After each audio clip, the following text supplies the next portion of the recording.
Buenas tardes, hermanos. Vamos a dar inicio a nuestra catequesis de este lunes, recordándoles que todos los lunes estamos llevando a cabo esta pequeña catequesis sobre nuestra base, que es el Catecismo de la Iglesia Católica. Estamos avanzando en el primer apartado que corresponde a la profesión de nuestra fe, recordándoles que el catecismo tiene 4 partes. Ahorita nos estamos enfocando en esta primera parte, que es respecto a lo que es el símbolo de nuestra fe, a nuestro credo. Bien, ya avanzamos en esta primera parte a la segunda persona de la Santísima Trinidad. El credo, recordemos, pues obviamente se enfoca a las 3 personas de la Santísima Trinidad: Dios Padre, Dios Hijo, Dios Espíritu Santo. Ya estamos en esta parte que corresponde a Dios Hijo. Y de manera particular nos estamos enfocando ahora en lo que corresponde a cómo Jesús fue concebido por obra y gracia del Espíritu Santo. Ya lo veíamos el lunes pasado. Continuando con los números que nos proporciona el catecismo, nos vamos a detener ahora en los números 495 al 507. Ese van a ser los números que hoy vamos a analizar. Para empezar, tocamos este tema. El siguiente punto que corresponde es en cuanto a la maternidad divina de María. Este apartado hace énfasis en los dogmas marianos, debido a que si vemos o si el catecismo estudia a Jesús como aquel que ha sido concebido por obra y gracia del Espíritu Santo, pues por ende se tiene que tocar el tema de María, puesto que María es la madre del Salvador. Ella es la que ha concebido. Por eso el catecismo en este apartado pues toca estos puntos marianos. Ya veíamos el lunes pasado lo que corresponde a la Inmaculada Concepción, que es uno de los 4 dogmas marianos. Hoy avanzamos y continuamos con la maternidad divina de María, que es el segundo dogma mariano. María es llamada en los evangelios la madre de Jesús. Ahí vienen las citas, Juan y Mateo. María es aclamada bajo el impulso del Espíritu Santo como la madre de mi Señor. Palabras de Isabel cuando María va a visitarla, y ella sí le dice: ¿quién soy yo para que la madre de mi Señor venga a visitarme? Expresa Isabel en el texto de Lucas. En efecto, aquel que ella concibió, Jesús como hombre, por obra del Espíritu Santo, y que se ha hecho verdaderamente su Hijo según la carne, no es otro que el Hijo eterno del Padre, la segunda persona de la Santísima Trinidad. La Iglesia pues confiesa que María es verdaderamente Madre de Dios. Este término griego, Theotokos, que significa eso, Madre de Dios. María pues es la Theotokos, insisto, que es un término griego que significa eso. Entendamos este punto de la maternidad divina de María precisamente desde el aspecto cristológico, porque ella engendra al Verbo encarnado. Y si Jesús es verdadero Dios y verdadero hombre, pues María verdaderamente es también Madre de Dios. No en cuanto que María es una persona con características divinas, ¿verdad? O sea, como un Dios engendrando a otro Dios. No va ahí. María sigue siendo un ser humano, como cualquier otro ser humano, ciertamente preservada, ya lo decíamos hace 8 días, del pecado original. Pero María es Madre de Dios, verdaderamente Madre de Dios, porque ella, insisto, ha engendrado a Dios Hijo, es decir, la persona del Verbo, que es verdadero Dios y verdadero hombre. Siguiente punto, la virginidad de María, que es el tercer dogma mariano. Desde las primeras formulaciones de la fe, la Iglesia ha confesado que Jesús fue concebido en el seno de la Virgen María únicamente por el poder del Espíritu Santo, afirmando también el aspecto corporal de este suceso. Jesús, pues, fue concebido, utiliza este término latino, absque semine ex Spiritu Santo, así lo expresa el Concilio de Letrán en el año 649, que significa sin elemento humano, solamente por obra del Espíritu Santo. Esto es lo que nos dice el Concilio de Letrán del año 649. Jesús fue concebido sin elemento humano, sin participación humana, solamente por obra del Espíritu Santo. Los padres de la Iglesia ven en la concepción virginal el signo de que es verdaderamente el Hijo de Dios, el que ha venido en una humanidad como la nuestra. Nos dice San Ignacio de Antioquía, alrededor del siglo II de la era cristiana. Dice San Ignacio de Antioquía: estáis firmemente convencidos acerca de que nuestro Señor es verdaderamente de la raza de David, según la carne, hombre como nosotros, Hijo de Dios según la voluntad y el poder de Dios, nacido verdaderamente de una virgen. Fue verdaderamente clavado por nosotros en su carne bajo el poder de Poncio Pilato, padeció verdaderamente como también resucitó verdaderamente. Bueno, este pequeño compendio es de San Ignacio de Antioquía, alrededor del siglo II, iniciando el siglo II, una etapa adelantito de la era o de la etapa apostólica. Entonces, pues todo estaba hasta este momento pues muy conectado a la tradición apostólica. Digo, no porque nosotros no, sino hago referencia en el sentido de que San Ignacio de Antioquía pues obviamente recibió también toda la enseñanza apostólica. Quiere decir que si San Ignacio de Antioquía dice esto, bueno, pues estas palabras sin duda alguna son también gracias a la tradición apostólica, a las palabras también, o a la influencia de los apóstoles, de los 12 apóstoles y de los primeros cristianos que siguieron a Jesús, dándonos a conocer que la virginidad de María desde siempre se tocó. O sea, siempre María fue vista como eso, como virgen, antes, en y después del parto. Los relatos evangélicos que aparecen aquí en Mateo o en Lucas presentan la concepción virginal como una obra divina que sobrepasa toda comprensión y todas posibilidades humanas. Lo concebido en ella viene del Espíritu Santo. Es lo que dice el ángel a José a propósito de María, su desposada. José también, recordemos este pasaje que nos relata Mateo 1:20, José también se siente como perturbado y bueno, pues el ángel lo consuela diciéndole: tranquilo, ese niño que va a nacer es concebido por obra del Espíritu Santo, es solamente por el Espíritu Santo. La Iglesia pues ve en ello el cumplimiento de la promesa divina hecha por el profeta Isaías: he aquí que la Virgen concebirá y dará a luz un hijo. Isaías 7:14. Y como Mateo después, Mateo 1:23, también retoma este texto de Isaías para hacer referencia a María. Es decir, María es esta virgen que da a luz un hijo, haciendo referencia a Mateo, al texto de Isaías.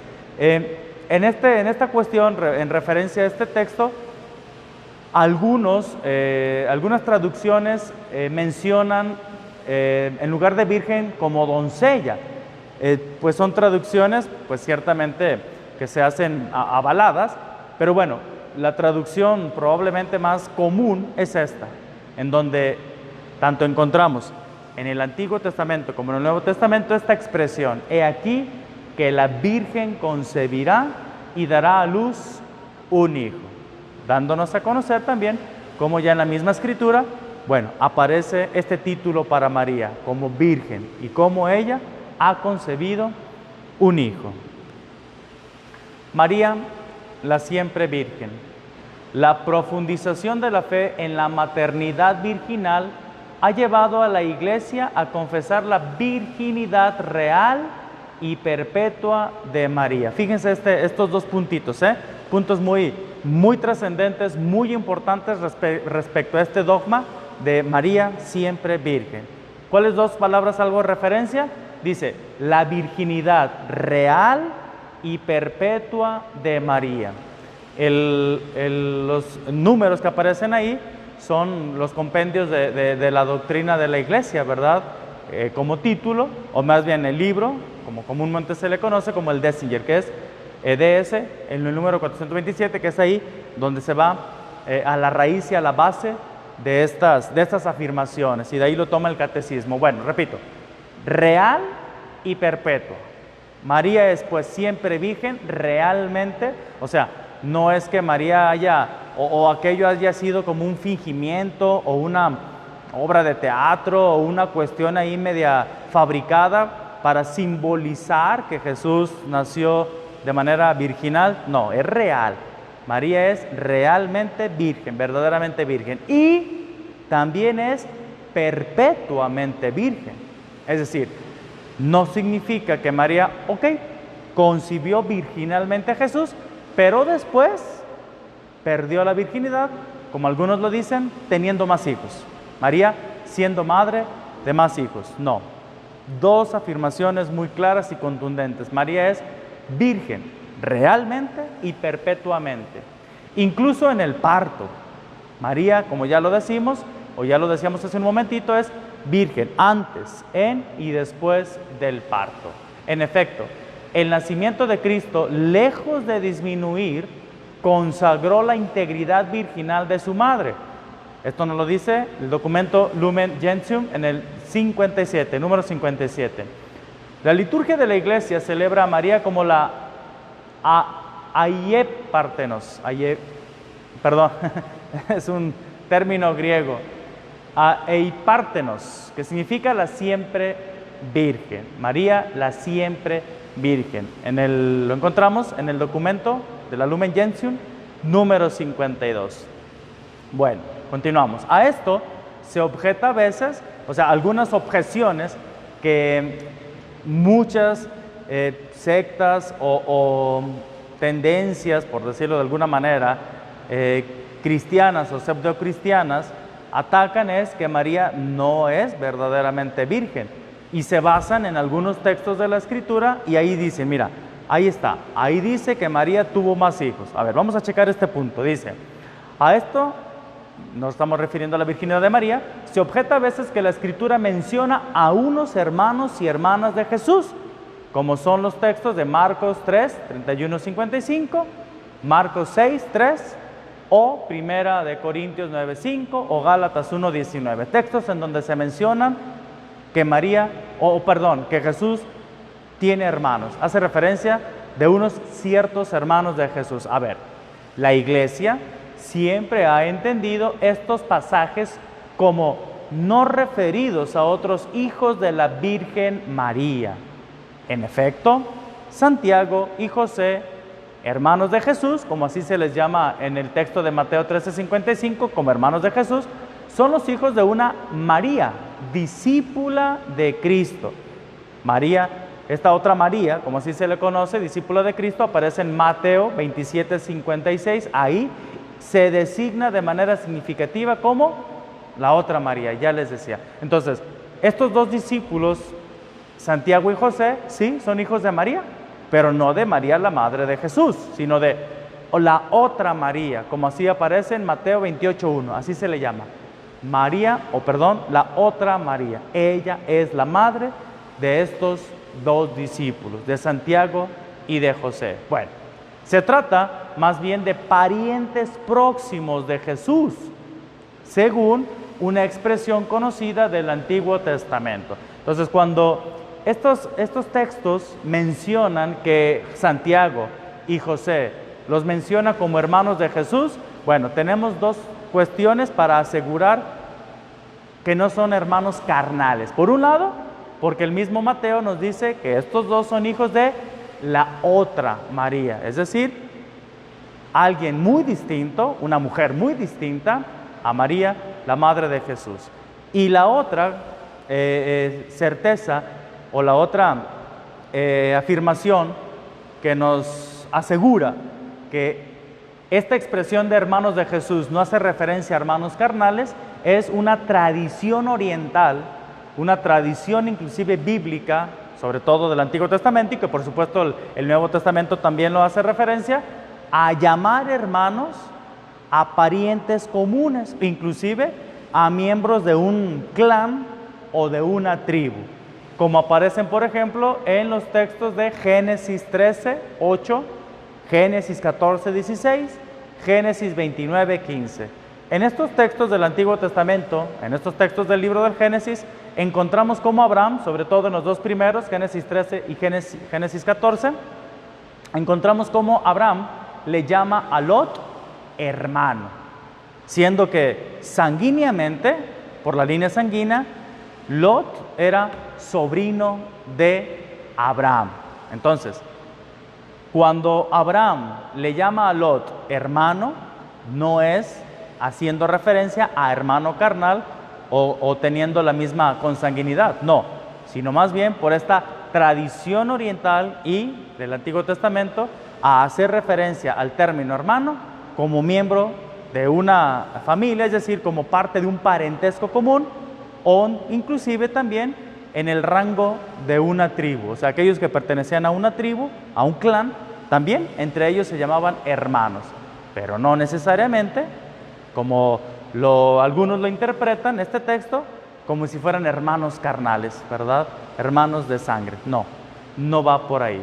Bueno, repito, esto creo que vale la pena considerarlo, vale la pena tenerlo bien presente, porque pues de repente algunos hermanos, sobre todo pues hermanos separados, mencionan mucho este aspecto, ¿verdad? Que María tuvo más hijos y se basan en este texto para decir, ahí está, ahí dice que María tuvo más hijos, que Jesús tuvo hermano. No, está mal interpretado este texto. Si hace referencia a hermanos de Jesús, sí, porque pertenecen a un parentesco común, pero no en una línea sanguínea directa como de hermanos carnales, sino más bien son parientes, como lo hemos checado, y en todo caso, también el texto de Mateo nos dice que estos dos, Santiago y José, son hijos de otra María. Bueno, tengamos presente esto para que no caigamos por ahí engañados por algunas malas interpretaciones de estos textos bíblicos. Continuamos. Jesús es el hijo único de María, es el hijo único, por eso lo recalca el catecismo, es el hijo único. María, virgen, no tuvo más hijos, Jesús es el hijo único, concebido por obra y gracia del Espíritu Santo, pero la maternidad espiritual de María se extiende, obviamente, eso sí.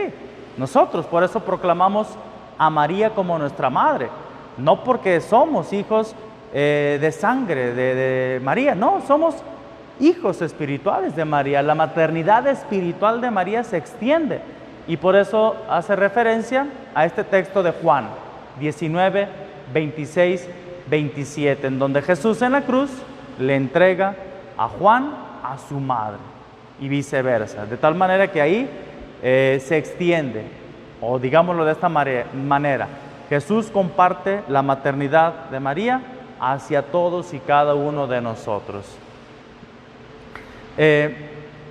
La maternidad, retomamos, espiritual de María se extiende a todos los hombres a los cuales Él, Jesús, vino a salvar. Dio a luz al Hijo al que Dios constituyó el mayor de muchos hermanos, como nos dice el texto de Romanos 8:29, es decir, de los creyentes, todos hermanos como creyentes, a cuyo nacimiento y educación colabora con amor de madre, afirma la Lumen Gentium número 63.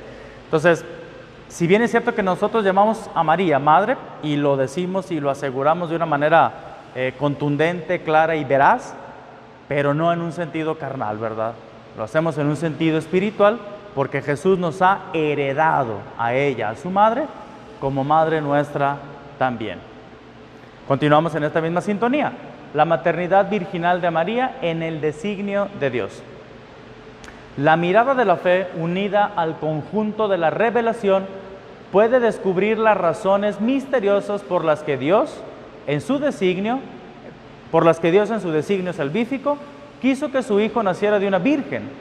Estas razones se refieren tanto a la persona y a la misión redentora de Cristo, como a la aceptación por María de esta misión para con los hombres. Dios que propone, María que acepta. Razones pues divinas, pero también razones humanas. La virginidad de María manifiesta la iniciativa absoluta de Dios, ya lo decíamos anteriormente, en la encarnación. Dios que ha querido que desde ese primer momento de concepción, María fuera la madre del Salvador. Y desde ese primer momento, de una manera virginal. Jesús no tiene como padre más que a Dios, así lo afirma él.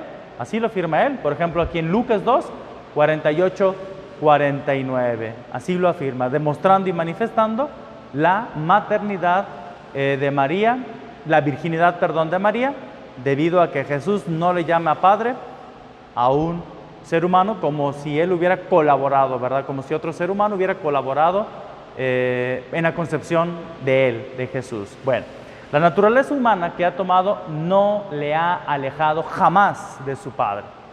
Consubstancial con su Padre en la divinidad, consubstancial con su Madre en nuestra humanidad, pero propiamente Hijo de Dios en sus dones, pero propiamente Hijo de Dios en sus dos naturalezas. Esto ya lo veníamos checando desde lunes atrás, recordarán. En donde hemos afirmado esto, que Jesús es verdadero Dios y verdadero hombre, gozando de estas dos naturalezas. El Verbo encarnado goza de estas dos naturalezas, la naturaleza divina y la naturaleza humana, que se amalgaman en la persona del Verbo encarnado. Bueno, entonces, si Jesucristo es verdadero Dios, sigue siendo verdadero Hijo de Dios Padre. Y si Jesucristo es verdadero hombre, es porque es verdaderamente Hijo de María, sin participación humana, sino por obra del Espíritu Santo. Jesús fue concebido, ya lo decíamos y lo hemos repetido, por obra del Espíritu Santo en el seno de la Virgen María, porque Él es el nuevo Adán, así lo llama San Pablo, 1 Corintios 15, 45. Jesús es el nuevo Adán que inaugura la nueva creación. Esta expresión es muy profunda y muy hermosa. El primer hombre salido de la tierra es terreno y ahí se quedó. Mas, sin embargo, el segundo, dice San Pablo, viene del cielo. 1 Corintios 15, 47. Y puesto que Jesús es el nuevo Adán y Él es el Hijo de Dios, transforma y convierte todo en mejor, en renovado todo. La humanidad de Cristo desde su concepción está llena del Espíritu Santo, por supuesto, porque el Espíritu Santo fue el que lo concibió, porque Dios le da el Espíritu sin medida. Lo afirma Juan 3:34. De su plenitud, cabeza de la humanidad redimida, Colosenses 1:18, todos hemos recibido gracia por gracia. Juan 1:16. Jesús, el nuevo Adán, inaugura por su concepción virginal el nuevo nacimiento de los hijos de adopción en el Espíritu Santo por la fe. ¿Cómo será eso? Nos dice Lucas y Juan. La participación en la vida divina no nace de la sangre, ni de deseo de carne, ni de deseo de hombre, sino de Dios. Juan 1:13.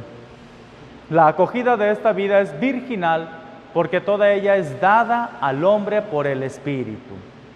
El sentido esponsal de la vocación humana con relación a Dios se lleva a cabo perfectamente en la maternidad virginal de María. De ahí pues que nosotros en esta vida espiritual estamos llamados, así como María, a ser hombres de fe, hombres en el Espíritu, como María lo fue. Es decir, concebir siempre, virginal, espiritualmente a Jesús. María es virgen porque su virginidad es el signo de su fe, no adulterada por duda alguna. Lumen Gentium 63, exacto. La virginidad también como signo de fidelidad, como signo de que ella no se adulteró, así como su fe se mantuvo así intacta, sin corrupción, no adulterada por duda alguna. Y también signo de su entrega total a la voluntad de Dios. Este sentido virginal también tiene este aspecto o este entender. María se entrega totalmente, María es fiel totalmente, María colabora totalmente en el plan divino de la redención, y totalmente es totalmente, en cuerpo y en alma, en pensamientos y en obras. María entregada totalmente a la voluntad de Dios, como por ahí hace referencia 1 Corintios 7, 34-35. Su fe, la fe de María, es la que le hace llegar a ser la madre del Salvador.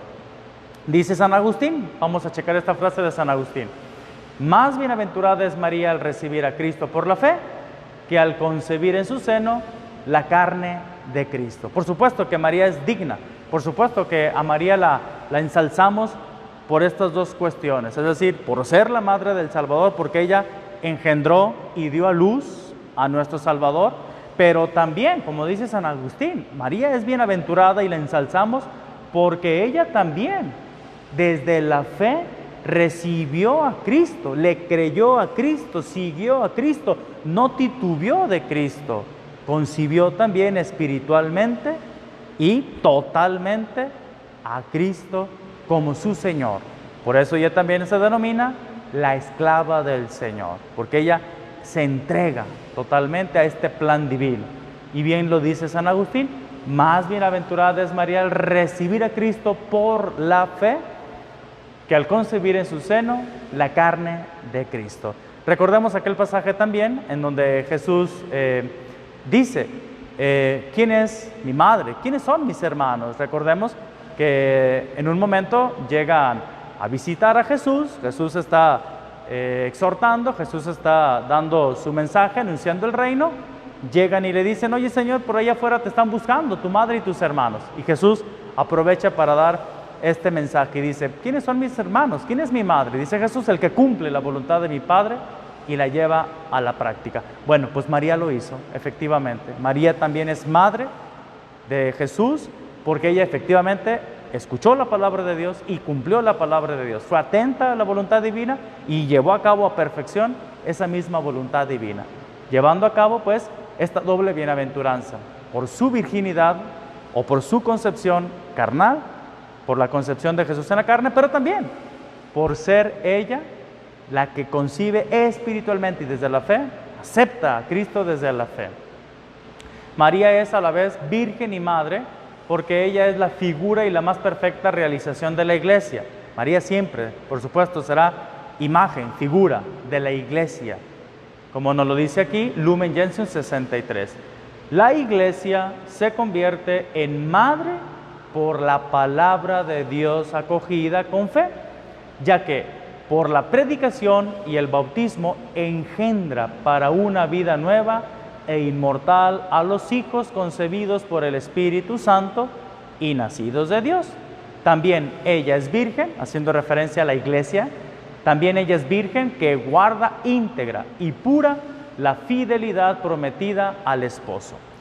Texto del Lumen Gentium 64, en donde hace esta referencia siempre mencionada, desde los padres de la iglesia hasta la actualidad. Es decir, María también es figura de la iglesia. María es pues como este anticipo puro, consagrado, inmaculado, de lo que la iglesia está llamada a hacer.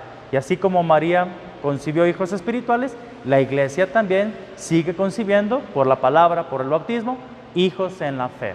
Y de ahí que así como María se esforzó en conservar íntegramente el don de la fe y la voluntad y hacer la voluntad divina, bueno, pues la iglesia también se ha esforzado y se seguirá esforzando en mantener íntegro ese depósito de la fe, esa certeza de la fe, para irla transmitiendo y ser fiel a esa fe. Bueno, esto respecto a estos dogmas marianos, permítanme, recordando que nos hace falta uno. Vimos la semana pasada el dogma de la Inmaculada Concepción que toca el catecismo. Hoy vimos estos dos dogmas marianos, el de la maternidad divina y el de la virginidad de María, haciendo falta solamente el dogma de la Asunción de María. Asunción de María, que hace referencia a que María en cuerpo y alma es llevada al cielo. María pues no se corrompe, no padece la corrupción del sepulcro, sino que María también, por todas estas prerrogativas de ser inmaculada en su concepción, de gozar de perpetua virginidad y de ser la madre del Salvador, madre de Dios, por estas prerrogativas María es pues asunta al cielo. Repito, María no se corrompe, María no experimenta la corrupción de la carne, sino que es llevada al cielo en cuerpo y alma. Dicho de otra manera, María es pues la primer redimida, la primera que goza de esta completa redención de Cristo. La primera, pues, resucitada, llamémosle así. Nosotros vamos hacia allá. Nosotros sí experimentaremos la corrupción de la carne.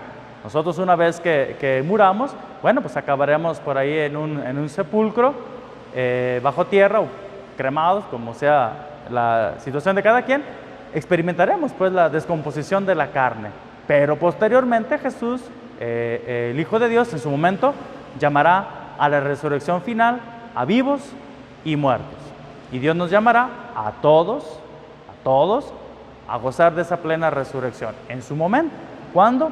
Bueno, pues día que solamente Dios Padre sabe. Bueno, nada más para concluir, repetimos estos 4 dogmas marianos: el de la Inmaculada Concepción, el de la maternidad divina de María, el de la perpetua virginidad y el de la asunción de María a los cielos, en cuerpo y alma. Solamente no vimos el de la asunción, por ahí el catecismo lo toca en otro apartado, pero bueno, simplemente para hacer referencia a estos 4 dogmas marianos de nuestra Iglesia. Bueno, con esto concluimos. Nada más recuerdo los números que hoy tratamos: del 495 al 507, para que si alguien gusta repasar, bueno, aquí están los números. Del 495 al 507 son los números que hoy tratamos en nuestra catequesis. Vamos a concluir con la bendición final. El Señor esté con ustedes y con tu espíritu. Y la bendición de Dios Todopoderoso, Padre, Hijo y Espíritu Santo, descienda sobre ustedes y permanezca para siempre. Gracias, que tengan buena tarde.